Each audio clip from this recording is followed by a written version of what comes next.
For someone like me, who's long been fascinated by both maps and Rome, stumbling on Jessica Meyer's two books tracing the history of the Eternal City through cartography was a bit like finding a pot of gold in my backyard.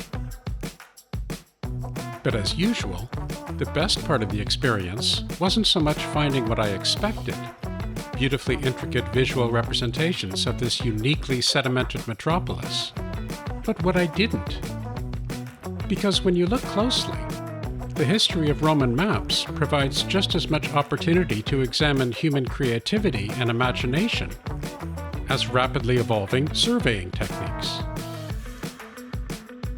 But is it art? Well, as Jessica will tell you, that very much depends on your definitions. Not only what you mean by a map, but also what you mean by art. And it turns out that if you want to make sense of both, you'd be well advised to keep those definitions as flexible as possible.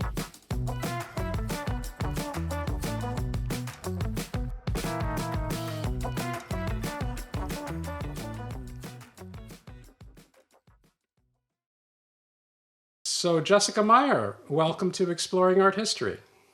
Thank you. I'm delighted to be here with you.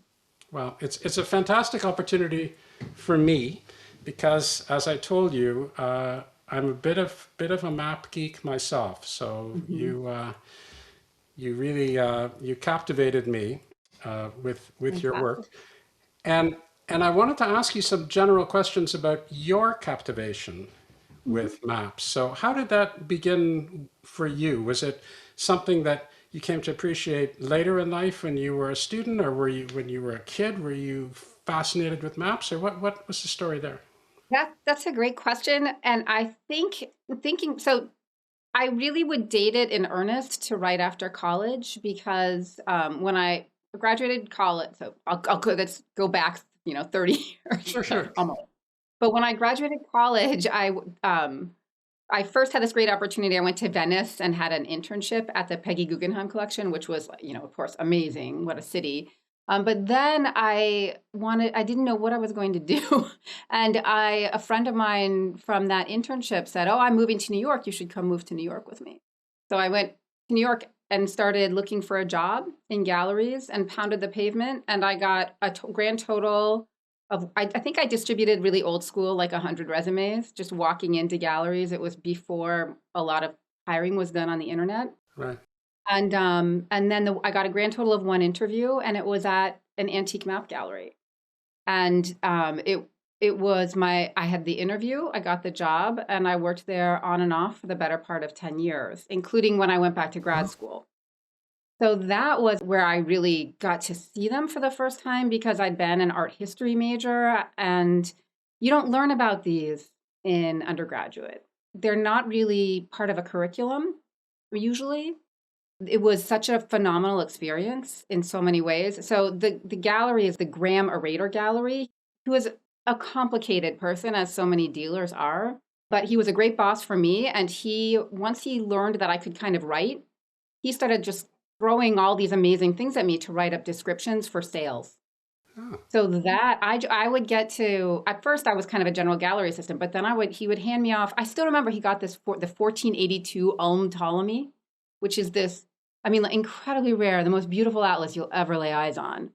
And he got one, I think at auction, and he came in and he like threw it on the table and he said, "Write it up." And I still remember because opening the pages and touching it, and it's like really boldly colored. It's got these amazing kind of lapis blue seas. And I remember kind of touching it and being like, how do I get to do this?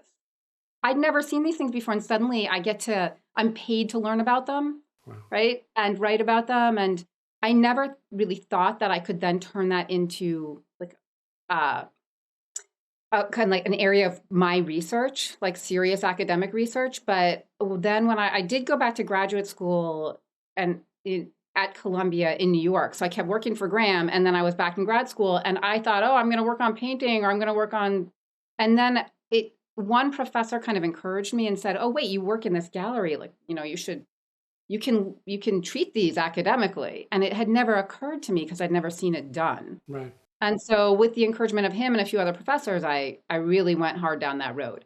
And then but so that's kind of the birth of it. And I would say it was really one thing that I was really fortunate about is that it was a very object-based kind of interaction with them.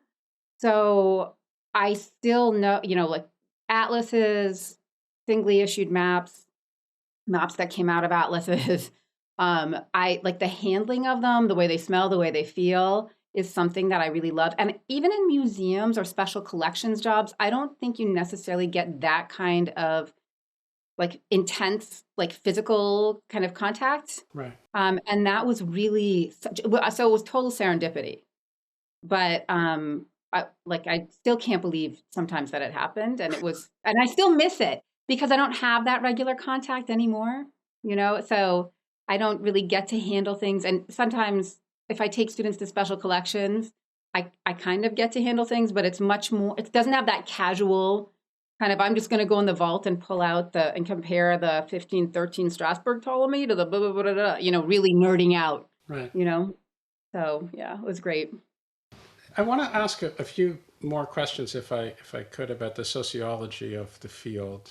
Some of my suspicions were buttressed by your recent comments, but I'll let you speak to that. I was wondering, are there map guys in art history? Like how does that work? Are you looked upon as a somewhat odd, weird left field type of person?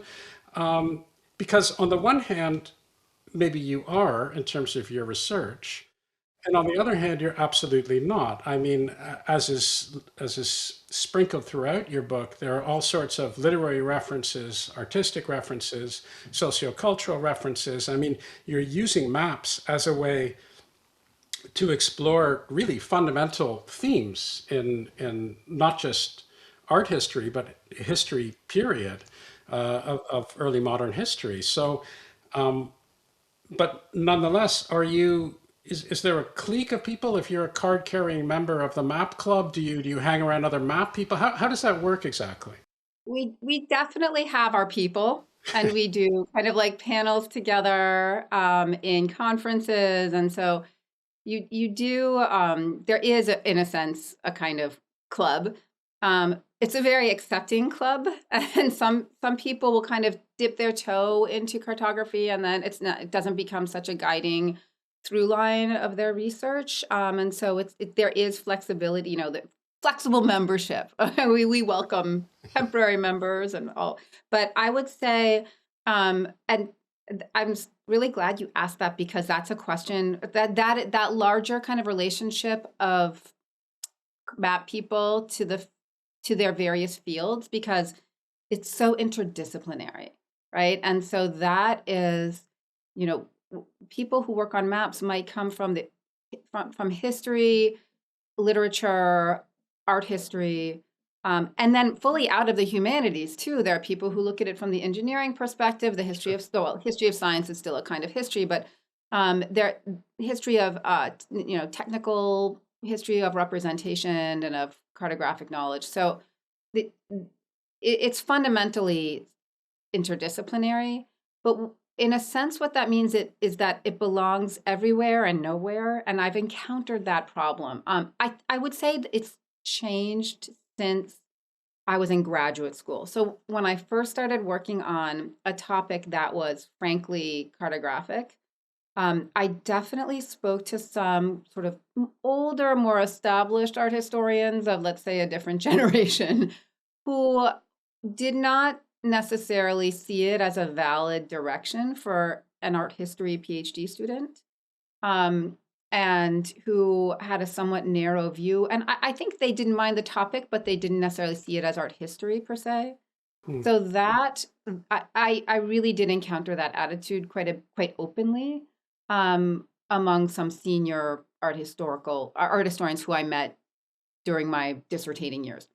At the same time, I think the encouragement I got also and the mentorship I got also showed that it was accepted among Sure. many others. So I think it was a kind of inflection point. but I was recently working on a piece that I don't know, it's in the pipeline at some point for Imago Mundi, which is the International Journal of the History of Cartography, kind of the benchmark journal, although there are a few others that as well. Um, that is a kind of reflection piece on the field and on the discipline. And I was paired up with a young woman um, who is currently writing a dissertation that deals with cartographic topics and kind of discussing the state of the field. And she said to me, she said something, at first we were painting it in rosy terms, like, look how much has changed. Now we're fully accepted. And then she said, sometimes my colleagues still look at me like they have no idea what I'm doing. And I said, and that really resonated. And that made me stop and think, like, well, so has it changed a lot? And I do think we're seen as outliers. I think she raised a really important point that I had somehow, because I've gotten to be a senior scholar, I can kind of do what I want. I don't have to care about justifying it to other people. Right. And I will say I get great kind of comments. People like my work. I'm not sure it's seen as mainstream art history, though. It depends on it's kind of a separate track. I was going to say it depends also, though, on this more inclusive idea of visual culture, right? Where you're not where if we see art history as something that's like the traditional fine arts, then of course it's not really that. It's not a conventional art form. It's always my argument that maps function and sometimes are very much treated like an art form, and that's not that the idea of an art form is a modern definition, right? It wasn't so cut and dry in 500 years ago during the early modern period that I work on. Yeah. But that art science division is really, I think, from the Enlightenment. I think before then it wasn't really thought of in those terms. So in a way, it's an anachronistic distinction. But people nowadays who work more on a kind of inclusive visual culture, like what was the visual world that people lived in? What kind of image saturated world at that time were they surrounded by? And that then it's just a kind of free for all, right? And so that also lets me work on maps that are both really glorious, kind of like magnificent items, and really small, kind of ephemera, and that it's a kind of freedom to just really cast a wide net. It's interesting to me that you talk about things being kicked off in the 15th century with perhaps the most iconic interdisciplinary fellow that one can imagine, Leon Battista Alberti, really gave tremendous impetus to the whole idea of creating maps, certainly of Rome. So Alberti is such a synthesizer. I think that's he's really just a great mouthpiece often. And he, like in his treatise on painting, he is kind of distilling all these innovations he's learning from people around him. He's absorbing them and kind of putting them in writing, right? And that is where they live on. So Brunelleschi's invention of linear perspective is something we know through Alberti, right? We know through Alberti's instructions. And similarly with the map of Rome, Alberti wrote dozens of treatises, dozens. You might know that, but he was just so prolific. And a couple of them have emerged as absolutely the most influential. So the one on architecture or on building, and then the one on painting. Those two really are regularly taught in undergraduate and graduate curriculums. But very few people have read the Descriptio Urbis Romae, right? That's something that you really have to go, or he wrote an ode to his dog, something like that. He was like he also wrote a groundbreaking work on cryptography, on ciphers as well. Oh, yes. And on the family, which is really read in terms of social history. So he's synthesizing. He's a really great synthesizer of stuff around him. So things that are in the air, and that, he takes the most exciting ideas and kind of puts them out there. And I think, I don't know if he actually got out there boots on the ground and measured Rome. I suspect he did kind of give it a go, but his ideas, you can go onto the top of the Capitoline Hill and you can you can like do basically a 360 and plot what you see, right? And that becomes the basis for a map, right? So he describes this instrument that he uses, confusingly called the horizon, but I guess it does kind of spot things on the horizon. And I don't know how influential that treatise actually was. I don't think we have a way of knowing. It didn't really circulate the way the others did, as far as we know. From my perspective, it's not that it had such a widespread influence, but that it shows a technique in development. And then you see people like Leonardo da Vinci, not too long afterward, who is making a map. We have these big names connected with a technique that I think was actually really gaining currency more widely. I'd like to move on to Francesco Rosselli, who was somebody who came up with, so that as we're slowly proceeding chronologically, my understanding is came up with really a groundbreaking map in the 15th century of Rome. The difficulty is I can't show you that map because we don't have that map. And I can show you a map of his. Of course, I don't need to show you, but I can show one, a map of his that was copied out of Florence to a great extent. But we don't actually have his map of Florence either. What we do have, as I understand it, is we have subsequent maps of Rome on the right-hand side that we think were derivative of his original map, which we no longer have. So I have two questions for you. So the first is, what's wrong with Francesco Rosselli and how come everybody keeps losing his stuff? And my second question is this emblematic of the kind of fascinating detective work that you are frequently doing in this field, that you're saying, very much like almost a geneticist or whatever, you don't have the original, but you're able to go back in time to say, well, all of these different maps show a certain similarity, so there must have been one parent behind them. Yeah. Yeah. Yeah. One ancestor in some cases, because some cases there's an intermediary but yes, it's very much like tracing a kind of a family tree of images back to a given ancestor. Sometimes I think actually, well, what was the ancestor of the ancestor? But then you get kind of tied in knots. But um, I'll start with what was wrong with Francesco Rosselli that we've lost so much of his work. I will say nothing was wrong with him. He was emblematic of his age, to continue with that theme, which is that it's important to remember how much attrition there is with works, especially works on paper from the early days of print. We are lucky to have whatever survives because paper is so vulnerable to the effects of time, of humidity, of light, of just general neglect, that that when we do have a survivor, that we are, it's fortunate, right? So I think there's probably a great deal more of the visual record that has been lost than that remains. And that's something, if you the map that I really worked on, that's the center point was of my dissertation and also of my first book, Rome Measured and Imagined, which was Buffalini's Plan of Rome.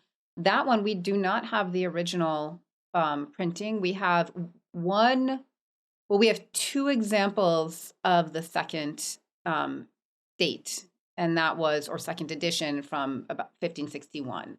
So that's going down a different road, but that's just an example of how much loss there is. Right. And some of these items just exist as one example that's in really rough condition.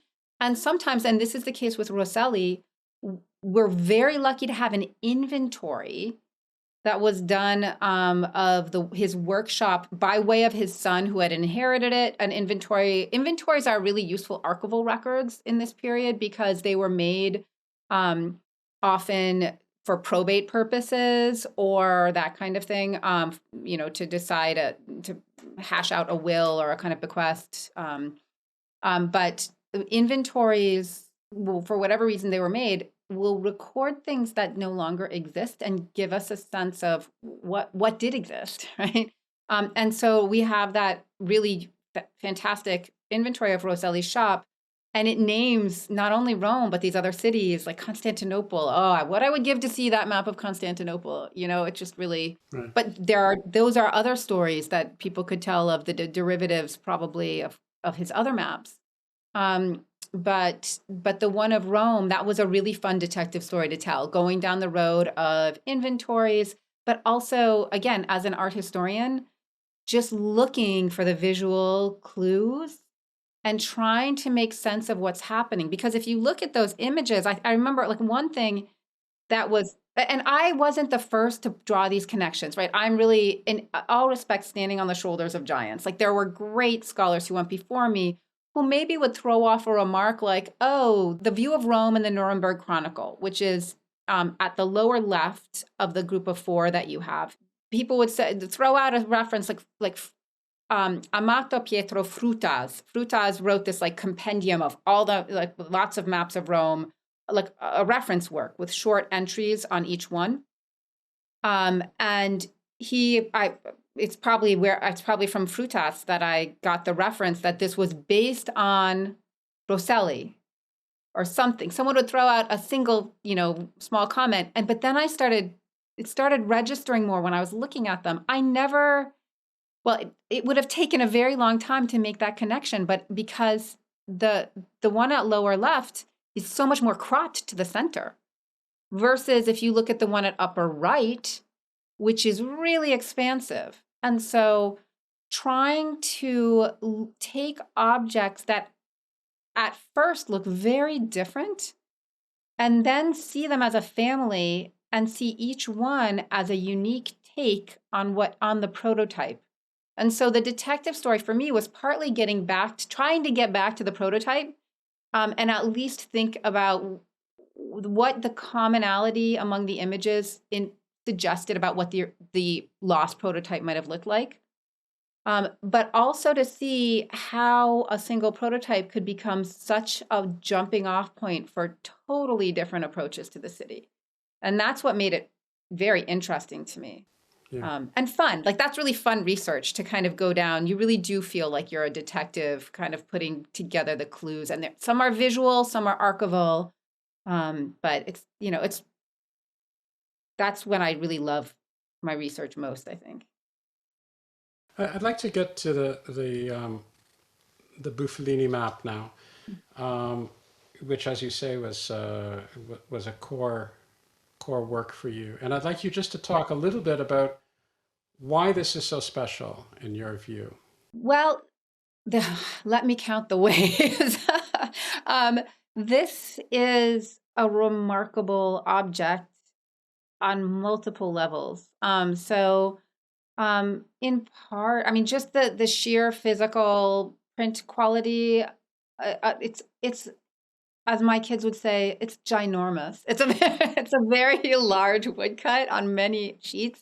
I think this one is like 24. I can't remember the exact number, but so a woodcut that you take these different sheets printed on separate wood blocks and you assemble them and you get a very large wall map.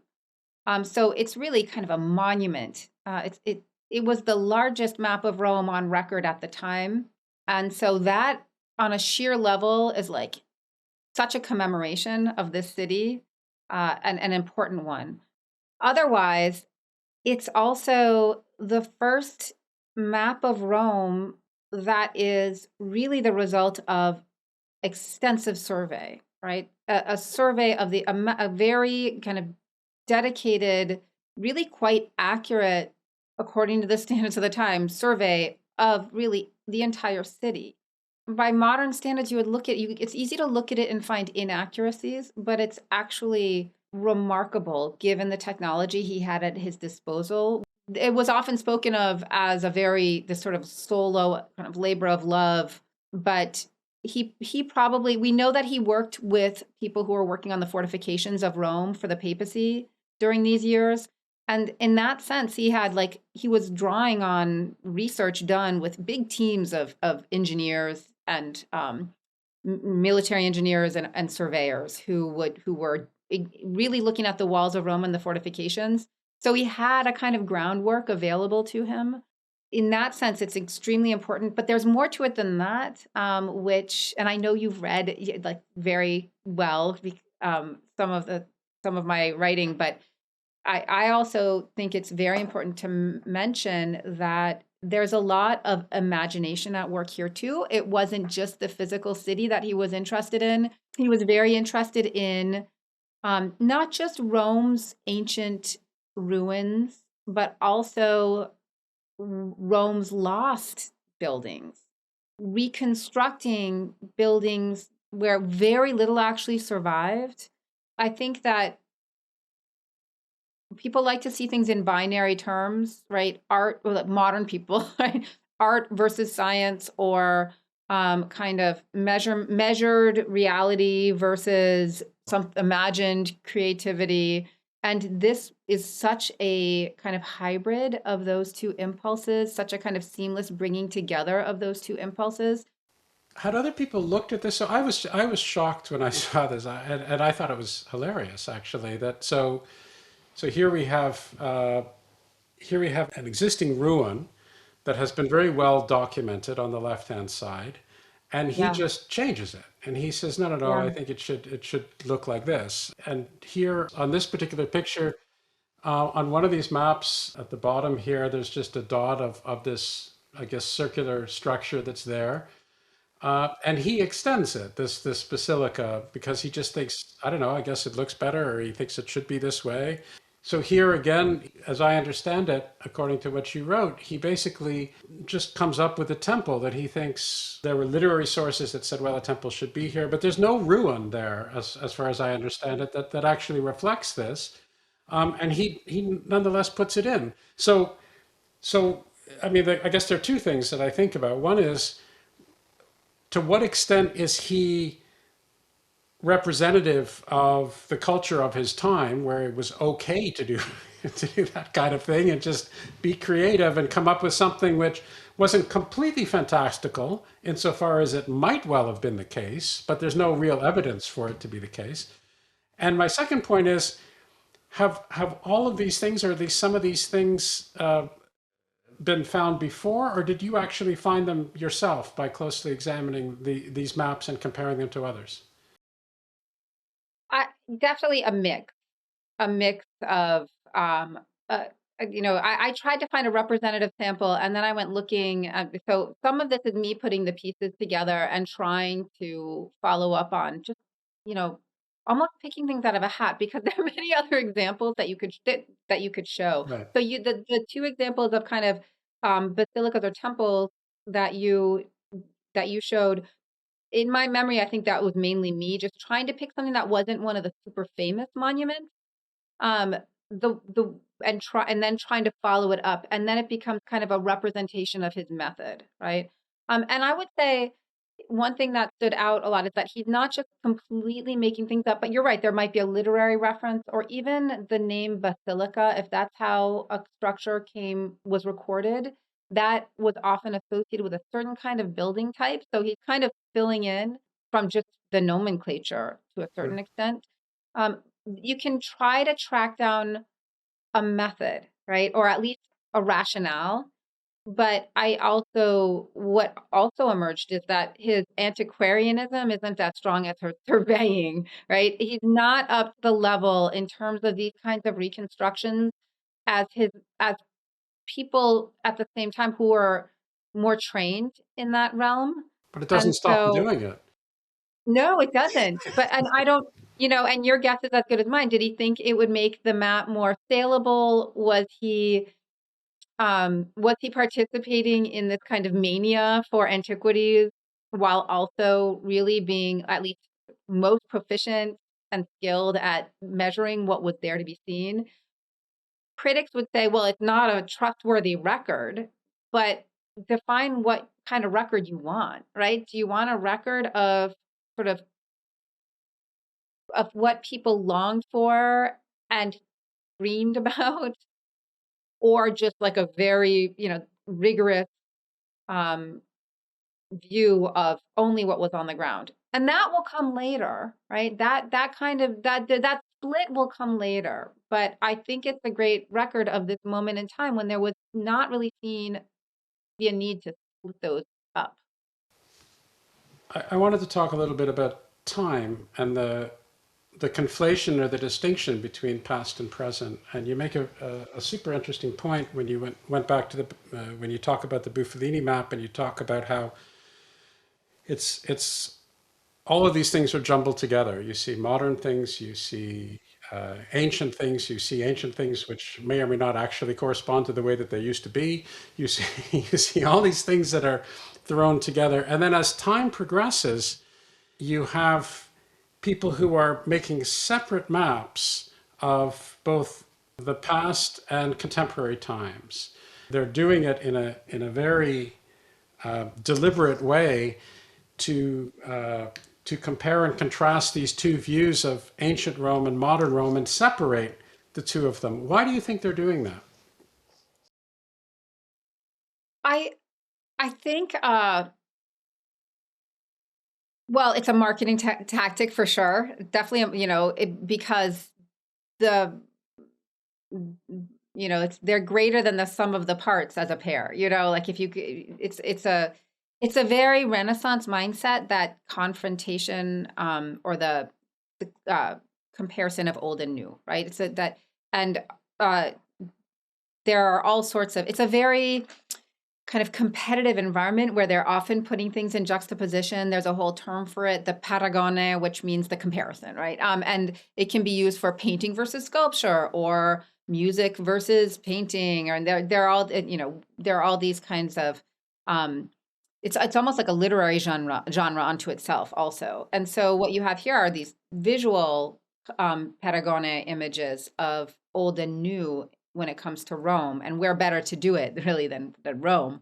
Um, but I think if you think about the difference between images like these two that you're showing and something like Buffalini in 1551 and then 61, who's just Buffalini's kind of conflation technique didn't I think it wasn't not only did it not catch on, but even in his time there was more, at least among sort of scholars and antiquarians, there was more of an attempt to kind of sift through those layers of history. This was not the most advanced scholarship in the sense of mixing different eras anachronistically. Right. At the same time, you have scholars who are like really looking at antiquity and separating it out from trying to understand different periods of time. And when you get later in the century, increasingly, I think it's about the new city kind of prevailing as the heir to the heir and even surpassing the older city. But again, some of these details, again, this must have been so much fun for you, maybe a little distracting, maybe it extended your PhD a little bit longer. But when you look at the details of these maps, they're just mind-boggling. So I mean, here's one that you pointed out. This is one of course, a billion. So you look at a map like this.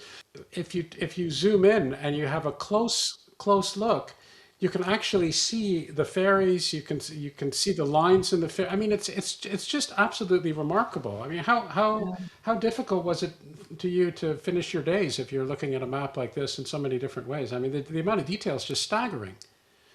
It is. And I think you're absolutely right. But what you start to do is you start to see patterns, and you also have to be very selective, right?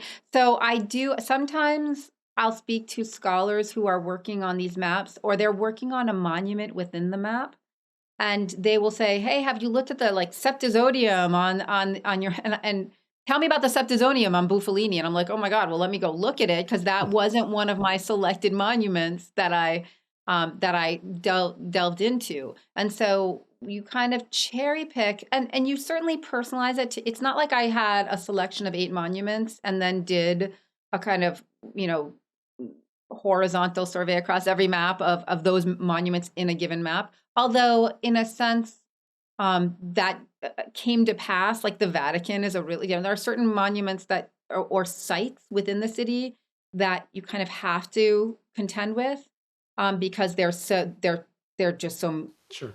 full of meaning, and they shift their identities shift. Then there are others, though, if you want to get kind of the lay of the land, like the more modest ones that you showed for Buffalini, those you also need to have the kind of more humdrum, in a sense, as part of your case study. So To a certain extent, I would let the maps kind of dig, like if something shows up on one or something stands out, but it's always selective, and there are certain questions you ask of everyone, but you start to put them into categories, and that is helpful.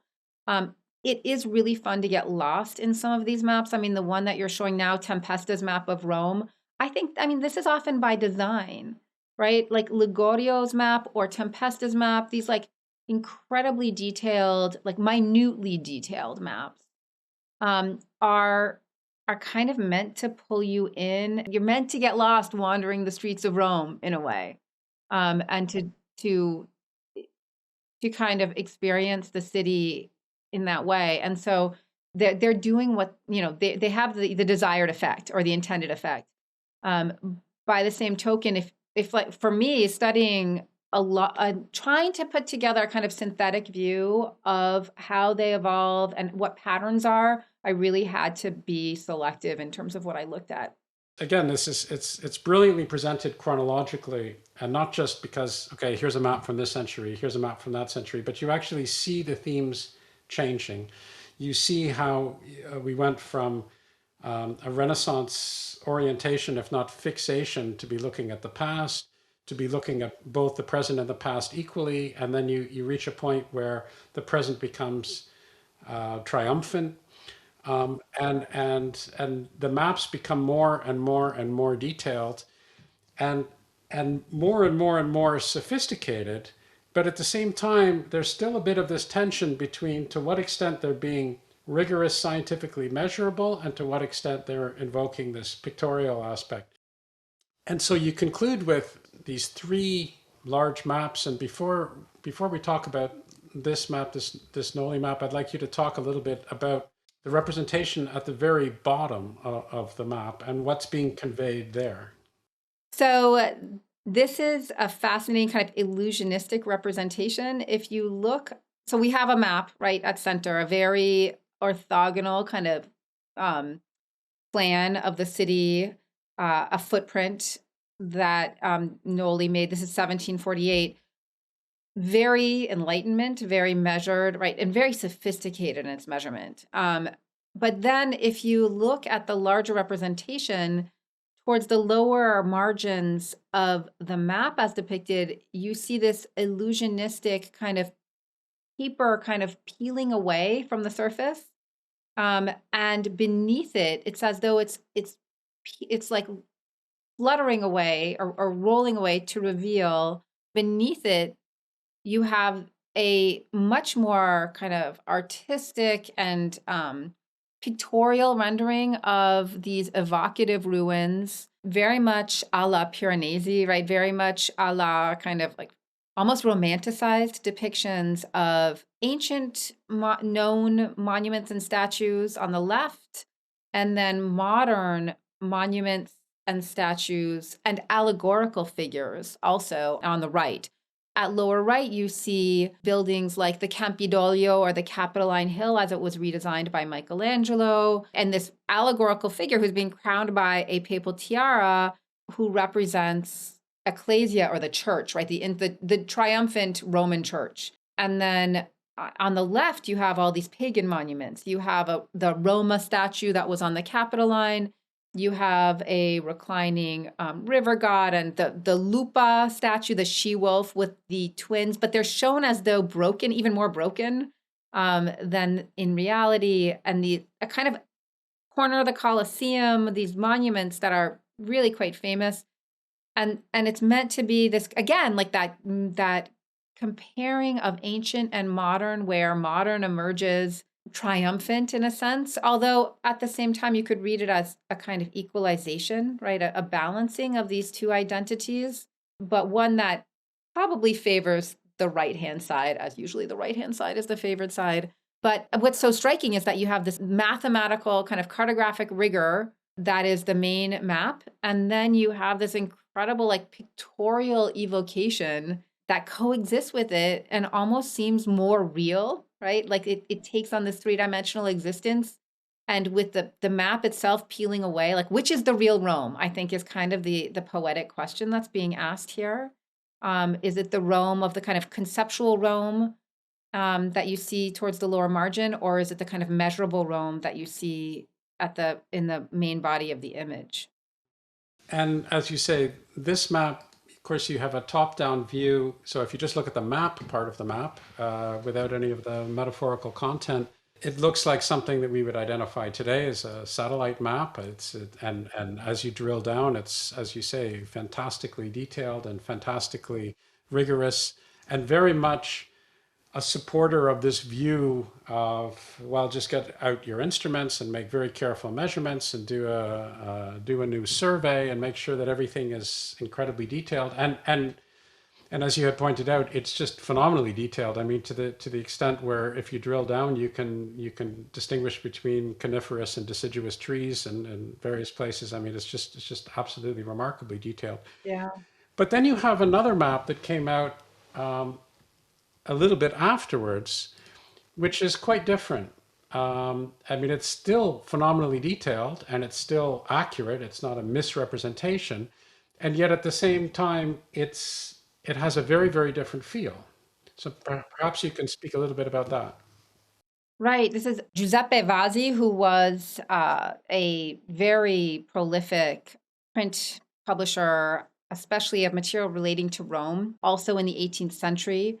He was a big competitor of Piranesi, sort of maybe less famous to our time, but still very collectible to this day. But Vasi specialized in a lot of different sort of material related to Rome, but this is the largest and most spectacular single item that he issued, what's called the prospetto, or the prospect, right, which is kind of a grand, a panoramic view almost. And that is what we see here. It is meant to evoke a view from the Janiculum Hill, which is on the western sort of side of Rome. To this day, people go there to get a fantastic view of the city.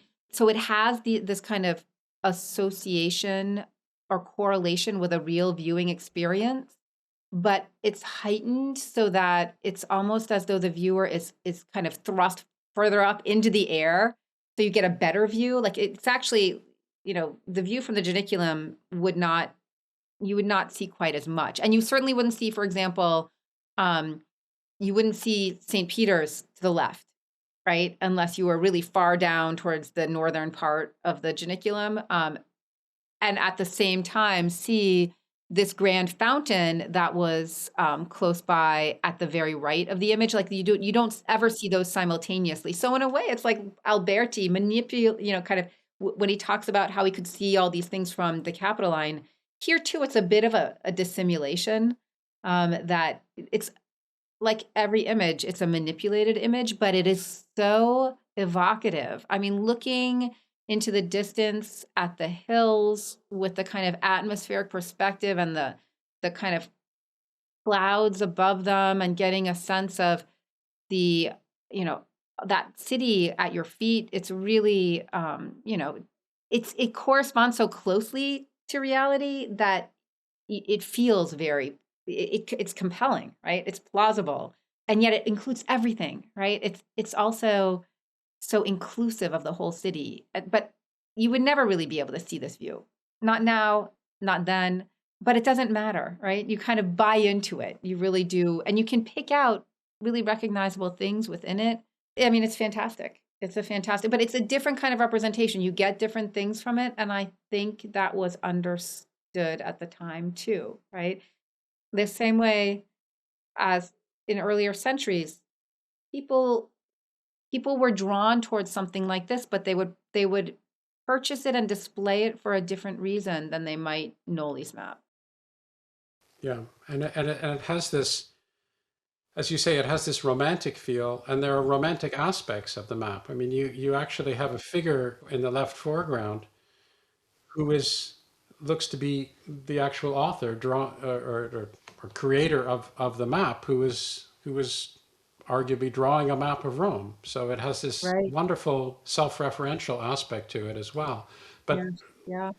it's really telling stories. I mean, you much more so than the Noli map when you're looking at it. Like I say, it looks like a satellite map, other than the story on the bottom, with the map curling up and so forth. But here you have within it these very particular stories. And I think that is love. That's so true. And I think with Noli, I should mention that Noli himself, who's the surveyor, very expert surveyor who led the team that created the survey. Noli was not. There was a division of labor in the printed map that you see, and a big shout out to the late great Alan Seen, who has written amazingly on Noli, and also Mario Bevilacqua, who is a friend and colleague in Rome, who really knows that map better than anyone I know. But so, but Noli himself really focused on the survey, and then the imagery was added. And so I don't know if it would have been his choice, but it doesn't really matter, right? It was an editorial choice. Yeah. But here, you're right that they're completely different. These little things, like the artist being represented, is such a tiny detail of the larger map, but it really speaks to the notion that Vasi's prospetto, that his prospect is a viewed experience of the city that anyone could share, right? That this is, this is visually evocative. You feel it, in other words, on a kind of sensorial level, versus something like Noli, which takes any individual sensory experience out of it. It's really meant to banish all of the accidents of individual perception and flatten them over into this very objective kind of measured and quantitative distillation of the city's underlying relationships. So I'm not even sure that like a satellite image is the right metaphor, is the right comparison. It is, because it does look like that, but that is also a kind of speaks to something visual, something seen. This is almost more like an abstraction from the city, Right. right? And that they're fundamentally different understandings of the city. And then you end the book with a couple of images by Piranesi, and I was wondering if you could speak just a little bit to these and the idea of an imaginary reconstruction. Well, it's so important to think that these are both contemporary to and after Noli, and I think sometimes I get a little too kind of pat and say, "Oh, the Enlightenment ended all the fun," right? Like the Enlightenment was like only had this very strict notion of rigor, but Piranesi is nothing if not fun, and in many ways, and his approach to Rome, but also in its own way very rigorous. And so Piranesi, I'd say, is following in the footsteps of a Piero Ligorio from 200 years before, and he's an incredibly sort of popular and to this day very studied, brilliant, not just printmaker, but just artist, right? And he dedicates so much time and energy to representations of Rome, both on the individual monument level and also on the level of the city and large sections of it. What's known as the Campo Marzio etching that I'm looking at is, again, a very illusionistic kind of almost like a marble slab attached to a wall with brackets, as though it's an ancient map of the city that has been chiseled into marble. And there was such a map of the city, right? The Forma Urbis Romae, which had been discovered, and that Noli was working on. Kind of many people tried their hand at kind of putting Humpty Dumpty back together again, because when it was discovered in pieces. But as scholars today have figured out, it used to be this enormous map. I mean, I can't remember how many, 15, 18 meters on a side, that hung in an administrative office, maybe for taxation purposes, but also just a glorification of the ancient city. And that was from the 3rd century. And they discovered its pieces first in the 1500s, but didn't really know what to make of it. In the 1700s, they went at it with renewed energy, still kind of didn't quite know what to make of it, because to this day it's a huge puzzle with all, thousands almost of pieces, and some of them can kind of be put back together and some of them can't. So it's if only we could fully put it together, it would be a huge font of information, but a lot of it's just missing. Nonetheless, Piranesi was fascinated by this, and he included references to it in a lot of his in maps of Rome, in individual prints, and then he kind of tries to make his own evocation of that marble plan in the Campo Marzio engraving, which is of one given section of the city, sort of the bend in the River Tiber, and on both sides of the Tiber that had been an important kind of zone of the ancient city. And what he does, though, is he fills it again with monuments that might have some basis or a grain of truth in antiquarian or archaeological at this point knowledge, but then they become multiplied, or he draws on parallel knowledge and he inflates them, and it becomes both a very scholarly and a very imagined recreation of this section of the ancient city that bears no resemblance to what it actually looked like archaeologically. I mean, it almost looks like something alien or futuristic.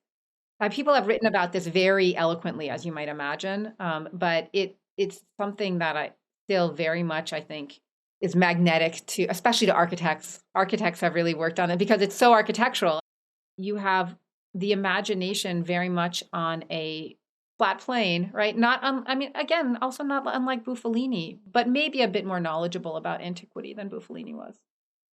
Was there anything as you were working on this project, and I realized it took, over a long period of time, um, that completely took you aback, that you were really shocked by or surprised by, that you can point to at least now? Uh, I think, I mean, I don't mean to give an anodyne answer because I think that's a great question. I think there were a lot of surprises along the way. And I think the process of discovery, right? I don't think I realized how much the discovery would go hand in hand, you know, with the the time invested.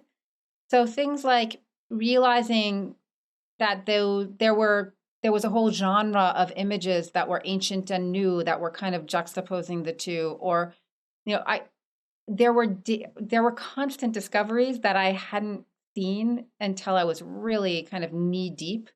I didn't realize that I would have these eureka moments that would kind of pop up as I went along, and that was so the whole process was a kind of unfolding, really fun surprise. And I would say the biggest surprise, and maybe this isn't the kind of surprise you were talking about, like sudden discoveries, but just how much it's like the gift that keeps on giving, right? I still come back to these images all the time. And I think it might be the nature of the topic that I chose, 25 plus or a long time ago, 20 years ago for my dissertation, is that you think it's a 2-year project, but you keep coming back to it. It's almost like money in the bank. It just becomes something that you you keep learning more and more about, and there's more to learn. So, as 2 years ago, I wrote an article on Tempesta's map. I thought I was done with Tempesta's map. Like it was a few pages in Rome Measured and Imagined,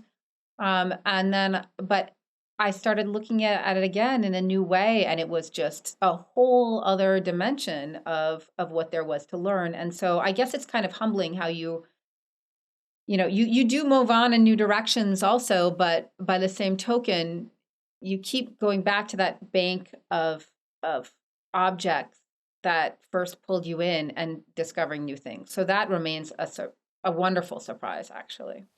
To what extent, if any, is it frustrating for you not to be living in Rome? I mean, do you have a certain sense where you think, just after everything I've done, it would really be nice to be here for an extended period of time? I keep hatching plans. I would love to go back. It was such a it was just amazing to be able to live there for actually 3 years when I was working on my dissertation and then completing it. And I mean, really, there's no place like it. I would love to go back for an extended period, and My husband, who's also an academic and works on Rome, we keep patching. We're working on it. I can't complain about where I am. I really love my situation. I love my job. I love where I live. But it's not, Massachusetts is not Rome. And so I'm working on it. I actually got Italian citizenship Oh, a really? year ago, Oh, so cool. that will make it easier. And I think we'll have opportunities here and there. I don't know if we'll be there permanently, but and we have three kids who are very, who will have their own opinions, but it is frustrating, definitely. So, just, I don't know if we don't have time to talk about it a lot, but maybe now that I have you, if you can just say a few words about the article you gave me recently about Newsmap. So I was going to ask you what you're working on now, so let me just do that. So what are you working on now? So I am working on, and this one has been in the works for a bit. It's my progress was a bit interrupted by COVID and by the arrival of my third child, and like right before COVID. So, but I am trying to finally wrap up a book that's on the topic of what I call news maps, maps of sieges or newsworthy places that were kind of in the news at the time, and the time being that mainly the 16th century sites of conflict or hotspots, and specifically cartographic imagery that was printed and meant for a wide public. So, as opposed to all the maps of Rome that I worked on for my previous two books, there was a variety of formats and kind of sizes and everything that corresponds with. So you have magnificent wall maps that were costly items that were really meant for display, and then you had kind of more smaller, more modest kind of tourist items. But the maps I'm working on now were really meant to be more informational and quick, like to be produced quickly while the kind of information was fresh and to kind of get word out. So they're kind of predecessor, I would say, of a kind of news dispatch, but also operating very much on a cartographic level. So the map tells the story in many cases, but often it like along with other kinds of textual information. So that project takes me to a kind of it's still prints, it's still maps, but it's not just Rome, although Rome is a publishing center at the time, but it takes me towards kind of the history of communication and in a sense of news media. Yeah. And that's a really fun project to be working on. But I think it will be great to wrap it up and start thinking about the next things too.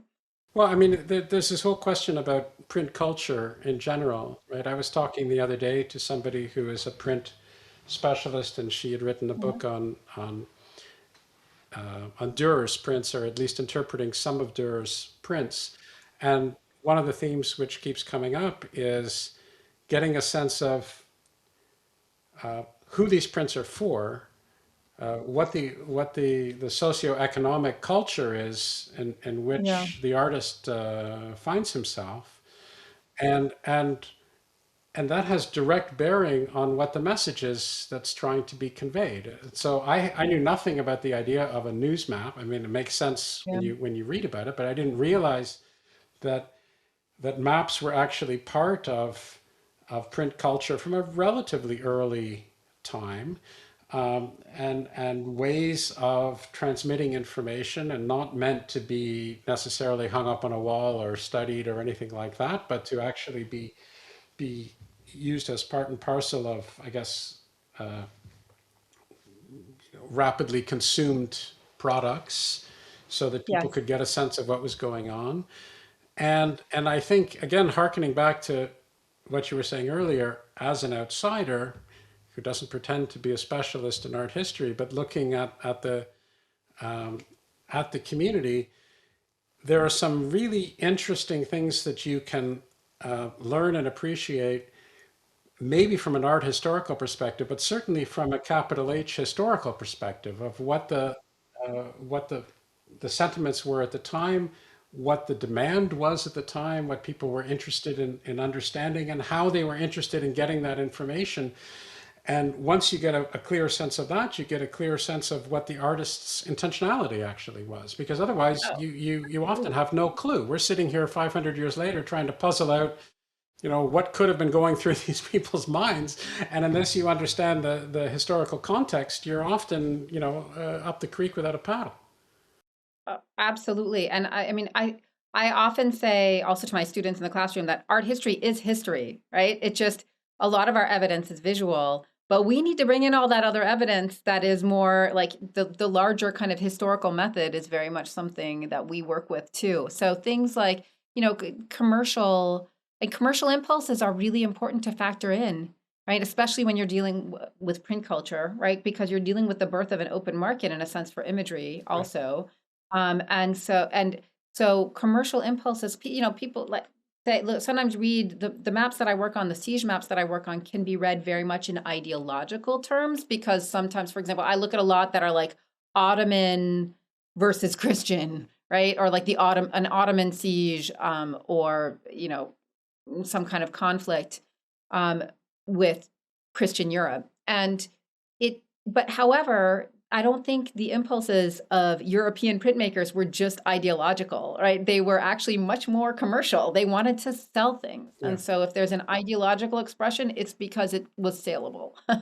And so it's so important to consider those factors, Yeah. especially and also try to figure out who the audience was, because we don't always have great records of that, right? So there's a lot of inference in terms of trying to recreate who the intended audiences were, who bought these things, right? And why. And those are really interesting questions. They'll keep you going for a very long time. I'm sure. Well, Jessica, this has been fantastic. Before we conclude, is there anything that you'd like to add? Is there anything that we've overlooked or elided or needs a little bit more attention?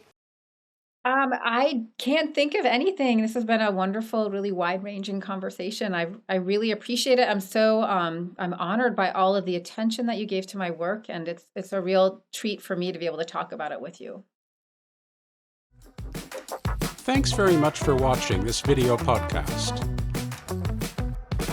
For more engaging art-related content, check out our Exploring Art History Substack, our short films on our Exploring Art History YouTube channel, and Ideas Roadshow's full-length documentaries. Visit our website, ideasroadshow.com, for more details.